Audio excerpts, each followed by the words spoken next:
Hello दोस्तों, स्वागत है आपका श्री गुरु एकेडमी में। मैं मनु वर्मा आपका शुक्रिया हार्दिक अभिनंदन करता हूं। दोस्तों, आज का टॉपिक है पेडागोजी यानी कि सीडीपी के कुछ इंपॉर्टेंट क्वेश्चंस होंगे जो आपके लिए सीटेट पेपर 1 और पेपर 2 के लिए बहुत ही ज़्यादा इंपॉर्टेंट हैं। तो आप बिल्कुल भी इसको मिस मत कीजिए, ठीक है दोस्तों। और यहाँ पर बने रहिए श्री गुरु एकेडमी के साथ, क्योंकि यहाँ पर हम बात करते हैं सिर्फ और सिर्फ शिक्षक भर्ती की, ठीक है दोस्तों।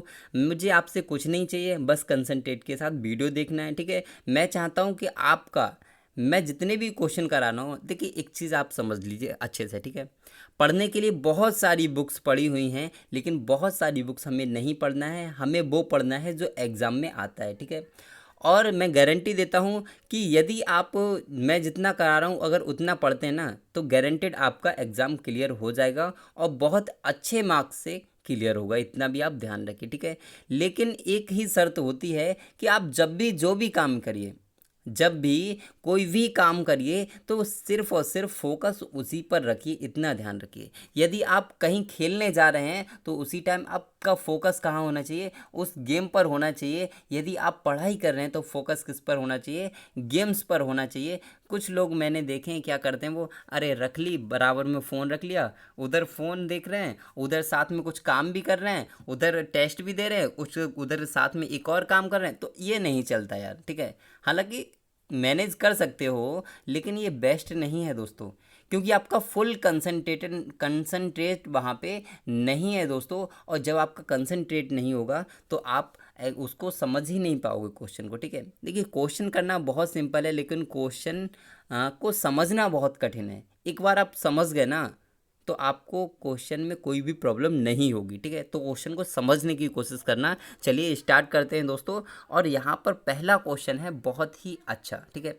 तो क्वेश्चन है दोस्तों, भोजन प्राप्त करने के लिए अपना बच्चा बेचने वाली स्त्री की खबर को किस आधार पर सबसे अच्छे तरीके से समझा जा सकता है?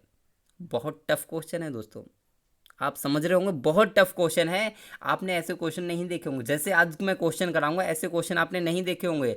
तो भोजन प्राप्त करने के लिए अपना बच्चा बेचने की वाली स्त्री की खबर को किस आधार पर सबसे अच्छे तरीके से बच्चों को समझाया जा सकता है? मनोविश्लेषणात्मक सिद्धांत के द्वारा, पदानुक्रमित आवश्यकताओं का सिद्धांत के द्वारा, मनोसामाजिक सिद्धांत के द्वारा, पुनर्वलित आकस्मिकताओं के सिद्धांत के द्वारा। दोस्तों, आपका समय शुरू होता है अब। तो बताइए क्या हो सकता है इसका राइट आंसर? तो चलिए, आपका समय खत्म होने वाला है। राइट आंसर बताइए दोस्तों। तो इसका राइट आंसर होगा दोस्तों, क्या हो सकता है? तो राइट आंसर होगा ऑप्शन नंबर 20 राइट आंसर। पदानुक्रमित आवश्यकताओं का सिद्धांत होगा। देखिए, पदानुक्रमित आवश्यकताओं का सिद्धांत किसने दिया? तो आप कहोगे अब्राहम मैस्लो साहब ने दिया। किसने? अब्राहम मैस्लो साहब ने दिया। मांग एवं आवश्यकता का सिद्धांत, पदानुक्रमित आवश्यकता का सिद्धांत, ये दोनों नाम थे अब्राहम मैस्लो के सिद्धांत के। मनोविश्लेषणवाद सिद्धांत होगा नहीं दोस्तों। मनोसामाजिक सिद्धांत, समाज से कोई मतलब नहीं है इसका। पुनर्वलित आकस्मिकताओं का सिद्धांत, इन सब से कोई मतलब नहीं है। देखिए, भोजन के लिए अपना बच्चा बेच रही है, उसको आवश्यकता है, भोजन की आवश्यकता है, इसीलिए उसने बच्चे को बेच दिया उस स्त्री ने। तो क्या हुआ? ये आवश्यकता का ही तो सिद्धांत हुआ दोस्तों। तो आई होप आप समझ गए होंगे। बस मेथड समझिए दोस्तों, क्वेश्चन सॉल्व करने का मेथड समझिए, रटना नहीं है, रटना नहीं है, ठीक है। क्वेश्चन सेकंड, शैशव काल में बच्चा निर्देशित होता है परिपक्वता से, प्रवृत्ति से, शिक्षा से, अधिगम और सहज ज्ञान से। दोस्तों राइट आंसर बताइए क्या हो सकता है? आपका समय शुरू हो चुका है दोस्तों। राइट आंसर क्या हो सकता है? शैशवा काल की बात कर रहे हैं, तो शैशवावस्था की जब हम बात करते हैं तो मूल प्रवृत्तियों से होता है। किससे दोस्तों? मूल प्रवृत्तियों से निर्देशित होता है। इसको आप ध्यान रखिए। परिपक्वता से नहीं होता, शिक्षा से नहीं होता, अधिगम और सहज ज्ञान से नहीं होता, क्योंकि शैशवा काल में बच्चा बहुत छोटा होता है, और छोटा बच्चा किससे होता है? मूल प्रवृत्तियों से सीखता है। जैसे आँख, कान, नाक, जीभ, त्वचा, इन सब के द्वारा सीखने की कोशिश करता है। आपने देखा होगा हाथ पैर हिलाता है, मतलब कुछ जानता नहीं है, वो तो छोटा बच्चा होता है, ठीक है। शैशवा काल की कमेंट करके बताइए, शैशवा काल की अवस्था की एज क्या होती है, ठीक है। बताइए दोस्तों कमेंट करके, ठीक है। चलिए दोस्तों, नेक्स्ट क्वेश्चन है कि एक व्यक्ति को उसी उम्र में बीमारी होती है जिस उम्र में उसके पिता को वह बीमारी हुई थी। यह किसका उदाहरण हो सकता है? जैविक आनुवंशिकता का, सामाजिक आनुवंशिकता का, प्रवृत्ति के हस्तांतरण का, या फिर क्षेत्रीय आनुवंशिकता का। दोस्तों, आज तक आपने आनुवंशिकता पढ़ा होगा, लेकिन जैविक, प्रवृत्तीय आनुवंशिकता, क्षेत्रीय आनुवंशिकता, सामाजिक आनुवंशिकता ये नहीं पढ़ा होगा। तो आज इसको भी कंफर्म कर लीजिए दोस्तों। इसका राइट आंसर मैं आपको बताता हूँ, ये जैविक आनुवंशिकता का सिद्धांत है। अगर एक व्यक्ति, मान लीजिए किसी के पिताजी, मान लीजिए चिंटू के पिताजी को बीमारी हुई थी, 45 साल की एज में बीमार हुए और उनकी डेथ हो गई, और वही कंडीशन में आकर चिंटू जब बीमार हुआ 45 एज पर ही, तो यह जो कहलाता है आपका जैविक आनुवंशिकता का सिद्धांत कहलाता है। इसको आप ध्यान रखिए। ठीक है दोस्तों, चलते हैं नेक्स्ट क्वेश्चन पर। हमारा नेक्स्ट क्वेश्चन है दोस्तों, यहाँ पर खाली जगह दी हुई है कि अतिरिक्त निम्नलिखित तकनीकें हैं जो परीक्षा के कारण होने वाली चिंता को करने का प्रयास करती हैं। दोस्तों, क्या हो सकता है इसका राइट आंसर? प्रश्न पत्र के पैटर्न से परिचित कराना, परिणाम के संबंध में बहुत अधिक सोचना, समर्थन प्राप्त करना, या फिर विशिष्टताओं पर बल देना। दोस्तों, इसका राइट आंसर क्या हो सकता है? कमेंट करके जल्दी से बताइए। तो अगर इसके राइट आंसर की बात की जाए तो आप थोड़ा सा इसको समझिए कि के अतिरिक्त, यानी कि इसका मतलब क्या है? जो इसमें नहीं है उसको बताना है। अतिरिक्त की बात कर रहा है, मतलब इनके अतिरिक्त। इसमें जो सही दिया है उसको नहीं लिखना है, जो सही नहीं है उसको बताना है दोस्तों।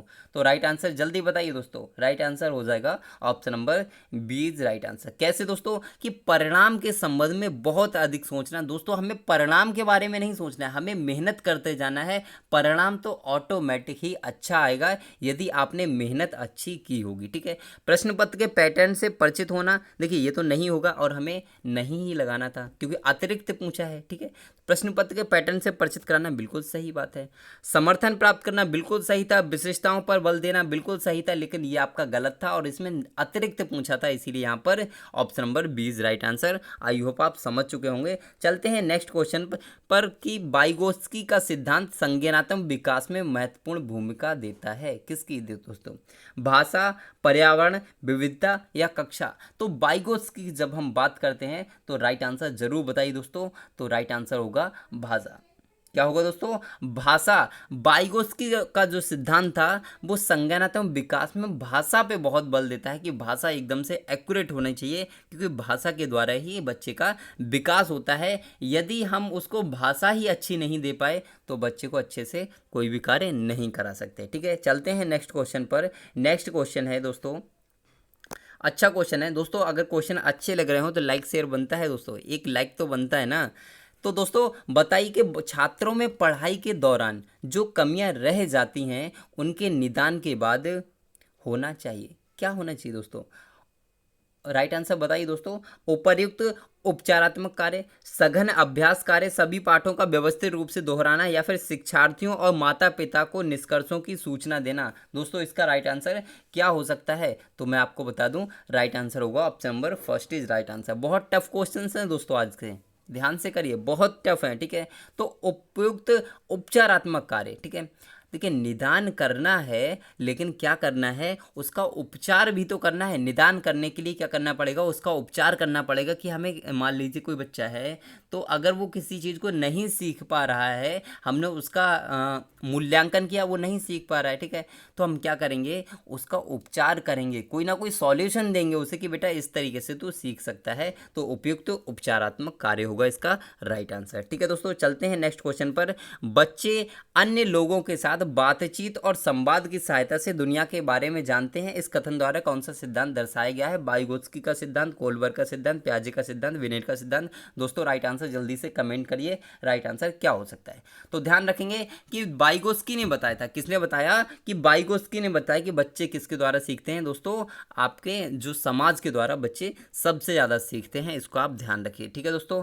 अब यहाँ पर दोस्तों एक चीज़ यहाँ पर ध्यान रखेंगे, एक सेकेंड।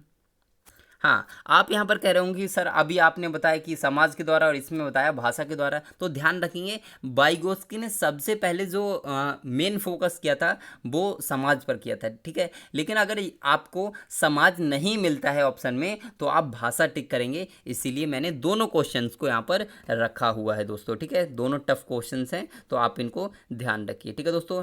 चलते हैं नेक्स्ट क्वेश्चन पर। हमारा नेक्स्ट क्वेश्चन है दोस्तों, स्लाइड को छोटा करते हैं थोड़ा सा।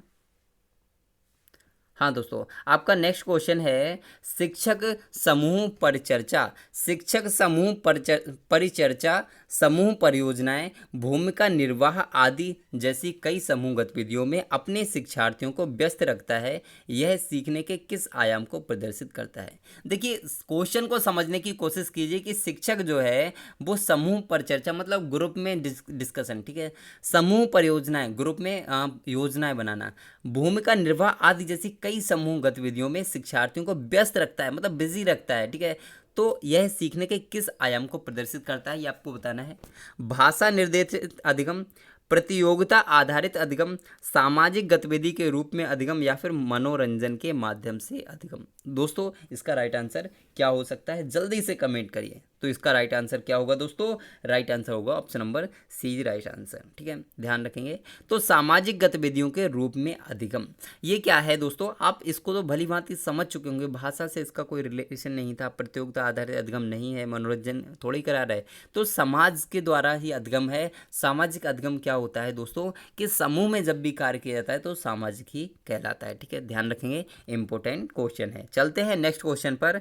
निम्नलिखित में से कौन सी पियाजे द्वारा दिए गए ज्ञानेंद्रिय चरण की अवधि है? दोस्तों आप इसको ध्यान रखिए, ये तो मोस्ट इंपोर्टेंट क्वेश्चन है, मोस्ट इंपोर्टेंट क्वेश्चन है। और इस सिद्धांत को नहीं पढ़ा है तो पढ़ लीजिए दोस्तों, आपको प्लेलिस्ट में लिंक मिल जाएगी, आप वहाँ से ज़रूर पढ़िए, ठीक है, क्योंकि ये यहाँ से क्वेश्चन आता है पियाजे से, ठीक है। तो ज्ञानेंद्रिय चरण की अवधि पूछिए, क्या 0 से 2 वर्ष, 1 से 3 वर्ष, 4 से 8 वर्ष, 5 से 12 वर्ष, कौन सा हो सकता है राइट आंसर? जल्दी कमेंट करिए दोस्तों, ठीक है। टाइम स्टार्ट नाउ, ठीक है दोस्तों। राइट आंसर क्या होगा तो आप समझ चुके होंगे, right answer option number first is right answer. या इसे क्या बोलते हैं? ज्ञानेंद्रिय चरण की अवधि भी बोलते हैं, संवेगात्मक अवधि भी बोलते हैं, संवेदीगामक अवधि भी बोलते हैं, ठीक है दोस्तों। ध्यान रखेंगे कि पियाजे ने कितनी अवधि बताई थी, यानी कि कितने चरण बताए थे, तो आपको वो 4 चरण बताए थे। संवेदीगामक अवस्था, ठीक है। पूर्व संक्रियात्मक अवस्था जिसकी अवधि क्या थी? 2 से 7 वर्ष, 2 से 7 वर्ष। मूर्त संक्रियात्मक अवस्था जिसकी अवधि क्या थी? 7 से 11 वर्ष। और आपकी अमूर्त संक्रियात्मक अवस्था जिसकी अवधि थी कितनी? तो आपकी 11 से 15 वर्ष, ठीक है दोस्तों। तो आप इसको ध्यान रखेंगे। आई होप आपको सारी चीज़ें समझ में आ गई होंगी। और दोस्तों कमेंट करके बताइए पियाजे के सिद्धांत का क्या नाम था, वो कमेंट करिए जल्दी से, फटाफट से। मुझे जितने भी व्यक्ति लाइव देख रहे हैं ना, सभी लोगों का कमेंट बॉक्स में अभी चाहिए, ठीक है दोस्तों। चलते हैं नेक्स्ट क्वेश्चन पर। हमारा नेक्स्ट क्वेश्चन है, एक छात्र अध्याय के मुख्य बिंदुओं को, स्लाइड को थोड़ा छोटा करना पड़ेगा, क्वेश्चन बहुत लेंथी क्वेश्चन है दोस्तों, ये वाले बहुत जबरदस्त, ठीक है। एक छात्र अध्याय के मुख्य बिंदुओं को रेखांकित करता है, उसका दृश्य निरूपण करता है तथा अध्याय के अंत में अपने मन में उत्पन्न होने वाले प्रश्नों को प्रस्तुत करता है। वह यहाँ पर बताना है क्या करता है दोस्तों? विचारों के संगठन द्वारा अपने चिंतन को निर्देशित करने का प्रयास कर रहा है क्या दोस्तों? राइट आंसर बताइए, जल्दी से कमेंट करिए दोस्तों, टाइम स्टार्ट नाउ, ठीक है। तो दोस्तों क्या हो सकता है इसका राइट आंसर? तो ये हो सकता है, अगला देखेंगे, अनुरक्षण पूर्व अभ्यास से रणनीति का उपयोग करने की कोशिश कर रहा है। बिल्कुल गलत है दोस्तों। अरे भाई एक बात बताइए कि इसमें अनुरक्षण से क्या तात्पर्य है?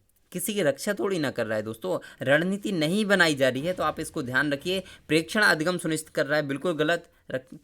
और नेक्स्ट है, केंद्र बिंदु विधि का उपयोग करने की कोशिश कर रहा है, गलत हो जाएगा, option number first is right answer. चलते हैं नेक्स्ट क्वेश्चन पर। हमारा नेक्स्ट क्वेश्चन है कि मोहित को बच्चों को पढ़ाना पसंद है, इसलिए वह बीएड की परीक्षा के लिए खूब परिश्रम तैयारी कर रहा है, ठीक है।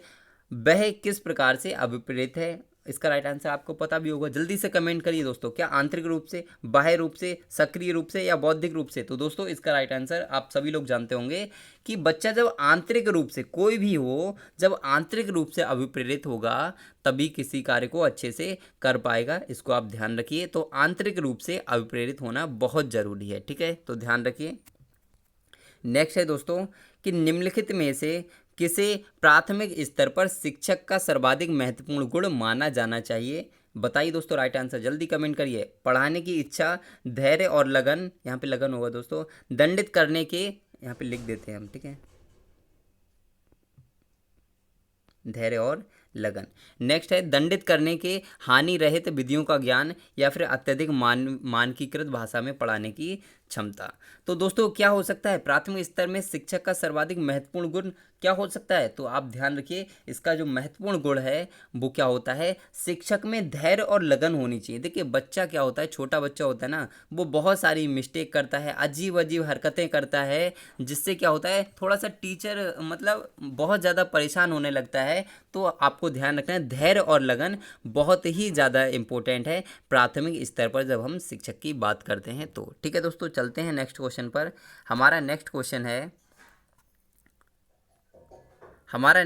है थोड़ा स्लाइड को और छोटा करना पड़ेगा।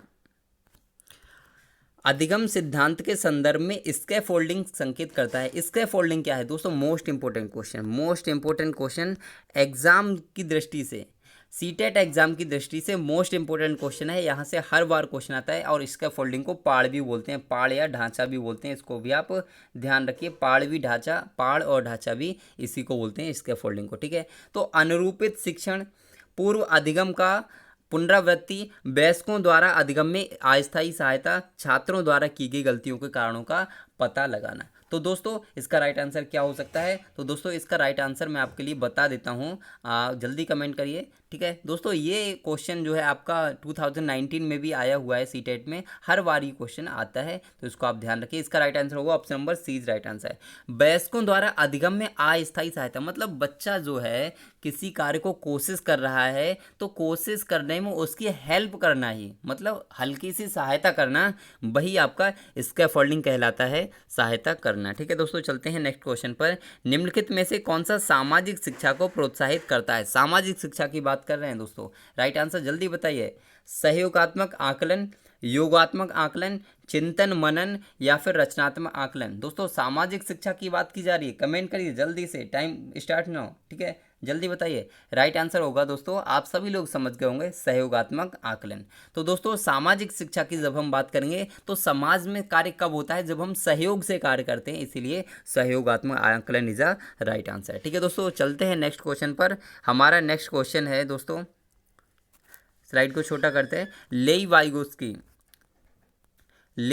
वाइगोत्स्की के समाज संरचना सिद्धांत में दृढ़ विश्वास रखने वाले शिक्षक के नाते आप अपने बच्चों के आकलन के लिए निम्नलिखित में से किस विधि को वरीयता देंगे? राइट दोस्तों जल्दी बताइए, राइट आंसर सहयोगी प्रोजेक्ट, मानकीकृत परीक्षण, तथ्यों पर आधारित प्रत्यास्मरण के प्रश्न, वस्तुपरक बहुविकल्पीय प्रकार के प्रश्न। दोस्तों इसका राइट आंसर क्या हो सकता है लेई वाइगोत्स्की के अनुसार? दोस्तों यहाँ से कई क्वेश्चन बनेंगे।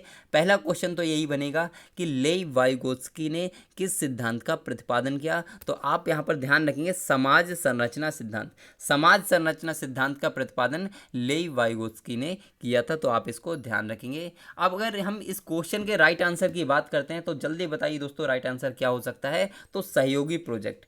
अभी मैंने बताया था कि वाइगोत्स्की क्या कहता है कि बच्चा समाज में रहकर ही सीखता है, सारे कार्य जो है सहयोग के द्वारा ही सीखता है, समाज के द्वारा। और जब आपको ऑप्शन में समाज नहीं दिखेगा तो आप वहाँ पर भाषा भी टिक कर सकते हैं, इस चीज़ को भी आप ध्यान रखिए। ठीक है दोस्तों, चलते हैं नेक्स्ट क्वेश्चन पर। हमारा नेक्स्ट क्वेश्चन है, बहुत ही बड़े लेंथी क्वेश्चन है, बहुत लेंथी दोस्तों, इसके लिए 2 स्लाइड में ही पढ़ना पड़ेगा, सॉरी। यहाँ पर देखते हैं दोस्तों कि सरकारी संस्थाओं द्वारा विद्यालय छोड़ने की रोकथाम करने के लिए कई कदम उठाए गए हैं। इन विद्यालयों से पढ़ाई छोड़ने वाले बच्चों के लिए निम्नलिखित में से कौन सा संस्थानिक कारण है? दोस्तों समझ सकते हैं इस क्वेश्चन के लिए कि सरकारी संस्थाओं द्वारा विद्यालय छोड़ने की रोकथाम। आपने देखा होगा कि आपने जो प्राइमरी स्कूल्स होते हैं या गवर्नमेंट कॉलेज जो भी होते हैं, प्राइमरी हो जूनियर हो जो भी होते हैं, उनमें बच्चे जो है पढ़ने तो आते हैं लेकिन कुछ दिन बाद गायब हो जाते हैं। पता नहीं शक्तिमान वाली उनमें फीलिंग आ जाती है, पता नहीं क्या होता है, अपने आप से गायब हो जाते हैं, मतलब स्कूल छोड़ देते हैं। मजाक वाली बात थी, ठीक है, स्कूल छोड़ देते हैं दोस्तों। तो इसके लिए सरकार क्या करती है, बहुत सारे कदम उठाती है जिससे कि क्या हो कि बच्चे स्कूल ना छोड़ें, पढ़ने आए दोस्तों। ठीक है, तो इसमें क्या क्या होता है दोस्तों कि संस्थानिक कारण कौन सा हो सकता है, संस्थानिक कारण पूछा है दोस्तों, ठीक है। तो इसको यहाँ पर समझते हैं दोस्तों। संस्थानिक कारण के लिए ब्लैक बोर्ड और शौचालय जैसी बुनियादी सुविधाओं की कमी होना, शिक्षकों का उपयुक्त योग्यता वाला ना होना और उन्हें कम वेतन देना, शिक्षक का बच्चों से अच्छी तरह व्यवहार करने की आवश्यकता के प्रति संवेदनशील ना होना, या फिर जो अनिवार्य पाठ्यक्रम को स्वीकार नहीं कर पाते उनके लिए कोई वैकल्पिक पाठ्यक्रम का ना होना। दोस्तों राइट आंसर क्या हो सकता है, बताइए दोस्तों जल्दी से, राइट आंसर क्या हो सकता है। तो मैं आपके लिए बताना चाहूँगा, इसका जो राइट आंसर होगा option number D is right answer. जो अनिवार्य पाठ्यक्रम को स्वीकार नहीं कर पाते उनके लिए कोई वैकल्पिक पाठ्यक्रम का ना होना ही क्या है दोस्तों, आपका यहाँ पर संस्थानिक कारण है। यहाँ पर क्या होता है दोस्तों, आप इसको समझ लीजिए थोड़ा सा, ठीक है, कि अनिवार्य पाठ्यक्रम को स्वीकार नहीं कर पाते, मतलब जो पाठ्यक्रम है उनका, जो पाठ्य पुस्तकें हैं उनको तो वो पढ़ नहीं पाते, स्वीकार नहीं कर पाते, और उनके लिए जो बच्चे होते हैं उनके लिए अलग से कोई पाठ्यक्रम निर्धारित नहीं होता है। ये भी एक संस्थानिक कारण हो सकता है दोस्तों। इसीलिए आपका right answer option number D is right answer. आप इसको ध्यान रखेंगे, शिक्षक का बच्चों से अच्छी तरह व्यवहार करने की आवश्यकता पर ये नहीं होगा दोस्तों, क्योंकि संस्थानिक कारण पूछा है, इसीलिए ये सभी कोई नहीं होगा, आपका डी राइट आंसर हो जाएगा। चलते हैं नेक्स्ट क्वेश्चन पर। हमारा नेक्स्ट क्वेश्चन है दोस्तों, निम्नलिखित में से किसे अभिप्रेरित शिक्षण का संकेत माना जा सकता है। कक्षा में अधिकतम उपस्थिति, शिक्षण द्वारा दिया गया उपचारात्मक कार्य, छात्रों द्वारा पूछताछ, कक्षा में निस्तब्ध शांति। दोस्तों क्या हो सकता है इसका राइट आंसर, जल्दी से कमेंट करिए दोस्तों, ठीक है। अभिप्रेरित शिक्षण की बात की जा रही है, जल्दी कमेंट करिए। तो दोस्तों इसके राइट आंसर की बात करते हैं, तो यहाँ पर आप देखिए कक्षा में अधिकतम उपस्थिति, अगर यार इधर सुनिए, अभिप्रेरित अगर करना है ना तो उपस्थिति से उसका कोई तात्पर्य नहीं है, इतना ध्यान रखना है आपको। क्यों, यदि आप एक काम करना, आप एक स्कूल में यदि आपको जब भी भाभी टीचर हैं तो आप शिक्षक तो बनेंगे ही, ठीक है। तो आप वहाँ जाएंगे विद्यालय में, तो बच्चे को पहले दिन जाते ही टॉफ़ी देना, ठीक है, जितने भी बच्चे आए हों। अगले दिन बच्चे फिर आएंगे, तो ये क्या है, ये अच्छा काम नहीं है दोस्तों, ठीक है। अधिकतम उपस्थिति हालांकि अच्छी बात है, लेकिन ये अभिप्रेरित शिक्षण का संकेत नहीं है दोस्तों, ठीक है। शिक्षक द्वारा दिया गया उपचारात्मक कार्य, गलत दोस्तों। उपचारात्मक कार्य कौन करता है, तो उपचारात्मक कार्य दोस्तों शिक्षक करता है, बच्चा नहीं करता, ध्यान रखना है। छात्रों द्वारा पूछताछ, बिल्कुल दोस्तों हो सकता है, राइट आंसर यही होगा, यही एकदम से राइट आंसर है, option number C right answer है। कक्षा में शांति है, इसका मतलब सीखना नहीं है दोस्तों, शांति से सीखने का कोई तात्पर्य नहीं है। चलिए दोस्तों चलते हैं नेक्स्ट क्वेश्चन पर, और नेक्स्ट क्वेश्चन है दोस्तों वीडियो अच्छी लग रही हो तो लाइक शेयर कर दीजिए दोस्तों, ठीक है।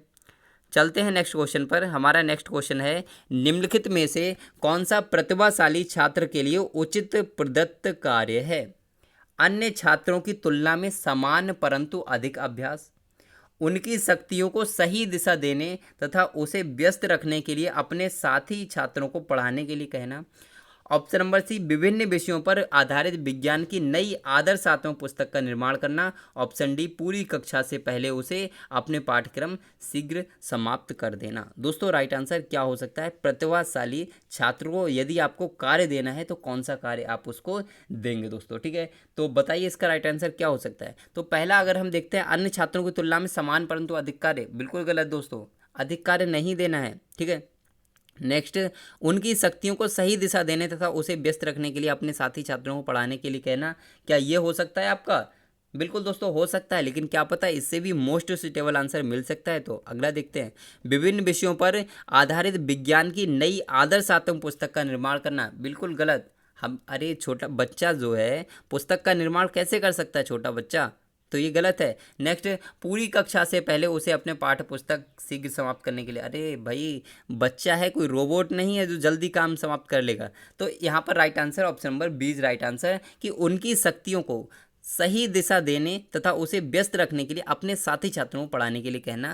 कहने का तात्पर्य ये है कि कोई भी टॉपिक है अगर प्रतिभाशाली बच्चे के लिए आता है तो उससे हमें कहना चाहिए कि बेटा जो तेरे पड़ोस में बैठा हुआ है जिसको नहीं आता है थोड़ा सा इसको समझा दो। उससे क्या होगा कि बच्चा जो जिसको नहीं आता है वो भी समझ जाएगा और जिसको आता है उसको भी और अच्छे से समझ में आ जाएगा। ठीक है दोस्तों, चलते हैं नेक्स्ट क्वेश्चन पर। हमारा नेक्स्ट क्वेश्चन है, तार्किक गणितीय बुद्धि किससे संबंधित है। तार्किक गणितीय बुद्धि किससे संबंधित है, बताइए दोस्तों। राइट आंसर जल्दी कमेंट कीजिए। द्विकारक सिद्धांत से, समूह कारक सिद्धांत से, पदानुक्रमित सिद्धांत से, या फिर बहुबुद्धि सिद्धांत से? दोस्तों इसका राइट आंसर क्या हो सकता है? जल्दी से कमेंट करिए, कमेंट बॉक्स में सभी लोग आंसर दीजिए दोस्तों, ठीक है।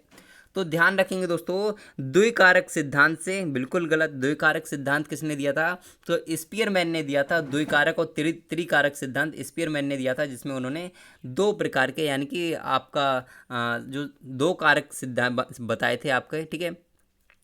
नेक्स्ट हमारा है समूह कारक सिद्धांत। तो समूह कारक सिद्धांत किसने दिया था? तो थर्स्टन ने दिया था, ठीक है। नेक्स्ट हम बात करते हैं पदानुक्रमित सिद्धांत। तो ये तो आवश्यकता का सिद्धांत था, तो ये इससे संबंधित नहीं है। और पदानुक्रमित आवश्यकता का सिद्धांत किसने दिया था दोस्तों? अब्राहम मैस्लो साहब ने दिया था, तो ये भी नहीं होगा, ये भी नहीं होगा। और बहुबुद्धि सिद्धांत किसने दिया था? तो यही आपका राइट आंसर होगा। तार्किक गणितीय बुद्धि जो है वो आपका बहुबुद्धि सिद्धांत से संबंधित है, और ये गार्डनर साहब ने दिया था। किसने? गार्डनर, हार्वर्ड गार्डनर पूरा नाम था, हार्वर्ड गार्डनर साहब ने बहुबुद्धि सिद्धांत दिया था। तो आई होप आप समझ चुके होंगे। चलते हैं नेक्स्ट क्वेश्चन पर। नेक्स्ट क्वेश्चन है दोस्तों, क्वेश्चन बहुत ही ज़्यादा लेंथी हैं आज के, लेकिन इंपॉर्टेंट बहुत हैं दोस्तों, बहुत इंपॉर्टेंट क्वेश्चन है। आपके सीटेट में सेम इसी तरीके क्वेश्चन आते हैं। क्वेश्चन है दोस्तों, समावेशी कक्षा वह है जहां, दोस्तों आपका आज का लास्ट क्वेश्चन है ये, लेकिन लाइक और शेयर कर दीजिए यदि आपको वीडियो अच्छी लग रही हो तो, ठीक है। और अपने भाइयों बहनों अपने साथियों के लिए ज़रूर शेयर करिए अगर वीडियो आपको अच्छी लगे तो, ठीक है। बात करते हैं कि समावेशी कक्षा वह है जहां, कौन सी समावेशी कक्षा है बताना है। राइट आंसर जल्दी कमेंट करिए दोस्तों। जब तक प्रत्येक विद्यार्थी न्यूनतम ग्रेड नहीं प्राप्त कर लेता तब तक आकलन दोहराया जाना चाहिए। ऑप्शन बी, छात्रों का बोझ कम करने के लिए शिक्षक केवल निर्धारित पुस्तकों से पढ़ाते हैं। क्या ये हो सकता है? तो आप कहोगे दोस्तों ना, तो पहला हो सकता है, क्योंकि ग्रेडिंग सिस्टम नहीं दोहराना चाहिए। अरे ये तो बेकार की चीज़, आप समझ चुके होंगे कि जब तक प्रत्येक शिक्षार्थी न्यूनतम ग्रेड, आप बताइए कि बच्चे को अगर ग्रेड प्राप्त करना ही, नंबर प्राप्त कराना हमारा उद्देश्य नहीं। हमारा उद्देश्य है बच्चों को सिखाना, और समावेशी शिक्षा की बात करते हैं तो साथ में सिखाना। ध्यान रखेंगे, छात्रों का बोझ कम करने के लिए शिक्षक केवल निर्धारित पुस्तक से पढ़ाना, ये भी गलत हो जाएगा। निर्धारित पुस्तक से नहीं पढ़ाना है। एनसीएफ ने क्या कहा था कि बच्चे का जो ज्ञान है वो बाहरी जीवन से जोड़ा जाना चाहिए, तो आप इसको भी ध्यान रखेंगे। नेक्स्ट है, जहाँ तक संभव हो उतनी समस्याएं हल करने में बच्चों की सक्रिय भागीदारी होना। बिल्कुल सही हो सकता है दोस्तों, लेकिन सही नहीं है। सही हो सकता है लेकिन फिर भी सही नहीं है। क्यों नहीं है? क्योंकि दोस्तों समावेशी शिक्षा में ऐसा नहीं है दोस्तों। ऐसा एनसीएफ के अकॉर्डिंग तो बताया गया है, लेकिन समावेशी शिक्षा में ऐसा नहीं है। नेक्स्ट, शिक्षक प्रत्येक शिक्षार्थी के लिए विविधतापूर्ण और सार्थक अधिगम अनुभव सृजित करता है। यही आपका राइट आंसर हो जाएगा। Option number D is right answer. तो दोस्तों ये था आपका आज का लास्ट क्वेश्चन। और दोस्तों वीडियो अच्छी लगी हो ना तो एक लाइक और एक शेयर तो बनता है। तो दोस्तों आज के लिए बस इतना ही रखेंगे, फिर मिलते हैं एक नेक्स्ट वीडियो में नेक्स्ट टॉपिक के साथ। तब तक बस खुश रहिए, मस्त रहिए और तैयारी करते रहिए। और दोस्तों एक बात और ध्यान रखिए, आपका जो एग्ज़ाम है ना, एग्ज़ाम बिल्कुल टाइम से होना है। 5 जुलाई को होना है तो 5 जुलाई को ही होना है। आप देख रहे होंगे कि नीट का एग्ज़ाम की भी डेट आ गई, नीट एग्ज़ाम की डेट आ चुकी है। और दूसरा सीबीएसई बोर्ड के जो एग्ज़ाम है उनकी भी डेट आ गई, वो भी एग्ज़ाम होने हैं। तो आपका सीटेट भी हटने वाला नहीं दोस्तों, ठीक है। तो ध्यान रखेंगे दोस्तों, तैयारी करते रहें। तो दोस्तों बस इतना ही रखते हैं। तो बस चलिए, बाय बाय।